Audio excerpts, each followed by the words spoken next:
Laking lola si Charmaine o Charm kung tawagin ng mga kapitbahay nila. Ang mga magulang niya ay may kanya-kanya ng pamilya. Pero hindi na iyon mahalaga sa kanya kahit pa hindi na siya sinilip man lang ng mga ito.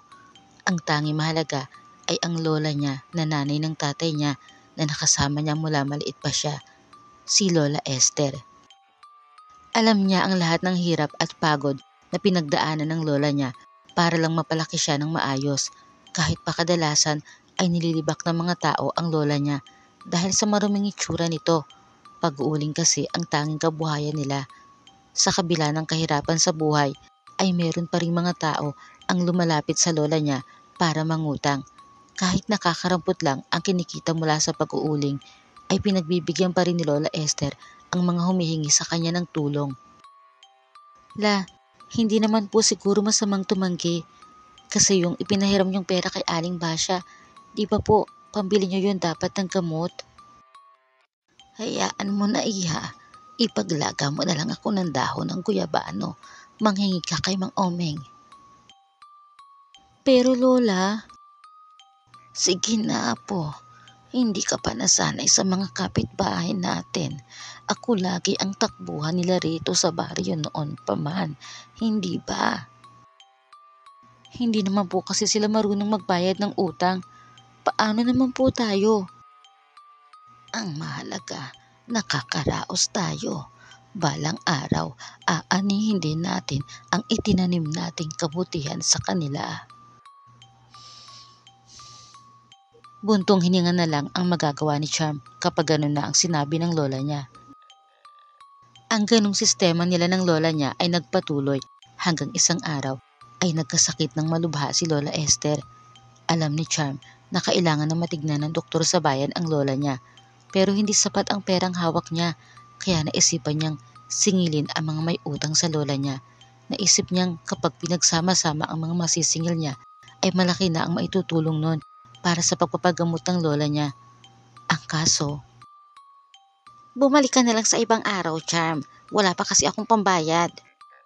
Pero Aling Tali, mag-iisang buwan na po ang utang niyo kay Lola. Kailangan lang po talaga niya ng pambili ng gamot ngayon. Eh anong gagawin ko? Sa wala pa nga akong pera. Kung ang lola mo nga hindi naniningil, ikaw pa kaya? Umalis ka na nga. Halos lahat ng siningil niya ay may kanya-kanyang dahilan, kaya umuwi siyang bigo. Tanging si Aling Lydia lang ang nakapagbayad sa kanya, pero hindi pa rin sasapat iyon para madala niya sa doktor ang lola niya. Nagtiyaga na lang muna ang dalaga sa pagpupunas-punas sa lola niya at pagpapainom ng halamang gamot. Sa kabila nito ay tuluyan pa ring iginupo ng sakit niya si Lola Esther. Kung nadala lang sana niya sa doktor ang matanda, ay baka nadugtungan pa ang buhay nito. Lola, patawad. Pero maniningil ako. Mula nang mamatay ang lola niya, ay nagtayo si Charm ng ihaw-ihaw kung saan siya nakakuha ng mga karneng iniihaw niya para ibenta ay walang nakakaalam. Aba Charm, napakasarap ng ihaw-ihaw mo ha, at napakamura pa ng benta mo. Hindi ka ba lugi rito? Hindi naman po, Aling Tali. Naging patok ang inihaw na karne ni Charm dahil sa baryo ay siya lang ang may ganoong tinda. Hating gabi, pauwi na si Aling Tali mula sa pinuntahang lamay nang biglang humarang sa daraanan niya si Charm. Oh Charm, gabing-gabi na, bakit? Natigilan si Aling Tali nang makitang may hawak na itak ang dalaga at mabagal na naglakad palapit sa kanya.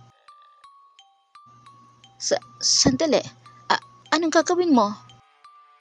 Iyon na ang huling katagang nasambit ni Aling Tali nang umangat ang itak ng dalaga. Kinabukasan, may bago na namang ihawin si Charm.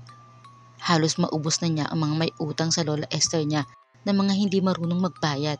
Sa kanya man ay may mga bagong lumalapit para manghiram ng pera dahil nakikita nila na patok ang ihaw-ihaw niya. Hindi na siya naniningil. Katwiran niya, alam na ng mga yon ang obligasyon nila. Kung hindi sila magbabayad sa takdang oras, ay magiging masarap na karning pang-ihaw sila tulad ng nangyari sa mga abusadong nangutang kay Lola Esther. Hindi sila makakatakas sa paghihiganti ng kanyang apo. Subalit ang paghihiganti ni Charm ay natuldukan nang mapanaginipan niya ang kanyang lola. Ito naman ang may hawak ng itak at galit na humarang sa kanya. Tama na, apo. Iligtas mo ang kaluluwa mo. May pagkakataon ka pang magbago. Sa kabila ng malumanay na pakiusap ng matanda ay hinabol nito ng taga ang apo niya. Sa panaginip ay naramdaman ni Charm kung paano maitak at mailagay sa ihawan tulad ng ginawa niyang paghihiganti sa mga taga-baryong may atraso sa lola niya. Nagsisigaw siya hanggang sa magising. Kinabukasan ay dumalaw siya sa puntod ng lola niya. Patawad po, Lola Esther. Nagkamali po ako. Ang mga taga-baryo naman ay labis na nalungkot nang hindi na nagtinda ng ihaw-ihaw si Charm.